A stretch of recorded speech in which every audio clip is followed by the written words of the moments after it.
Tu peux te sentir motivé, en forme, prêt à t'entraîner, et pourtant ton corps, lui, ne l'est pas.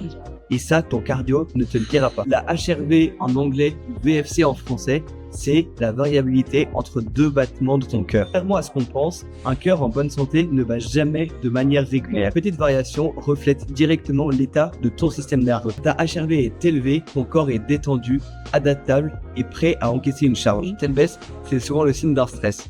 Fatigue, manque de récupération ou surcharge d'entraînement. Et ça, c'est parfois invisible. Les courbatures ne s'y corrèlent pas forcément. En pratique, on la mesure souvent en millisecondes avec un indicateur appelé RMSST. Chez les sportifs entraînés, par exemple, la HRV est souvent 20 à 40% plus élevée que chez une personne sédentaire. Qui est de sa valeur, elle est très individuelle, entre 20 et 100 millisecondes par exemple. Mais le point d'attention, ce n'est pas sur sa valeur absolue qu'il faut le faire, c'est sur sa soudaine diminution. Il n'y a pas de réel consensus scientifique sur le sujet, mais à partir de moins 20% sur cette valeur, ton corps commence à t'envoyer un signal. Donner un exemple simple, si un jour ou sur une moyenne mobile, tu es à 78 millisecondes et tu mesures le lendemain à 62, soit 25% de perte, ton corps t'a déjà envoyé un signal. La HRV ne sert pas à s'entraîner moins, elle sert à s'entraîner intelligemment et au bon moment en respectant ton corps. Il arrive aussi d'avoir des données erronées. Quand tu as une mauvaise mesure, il faut souvent attendre la mesure du lendemain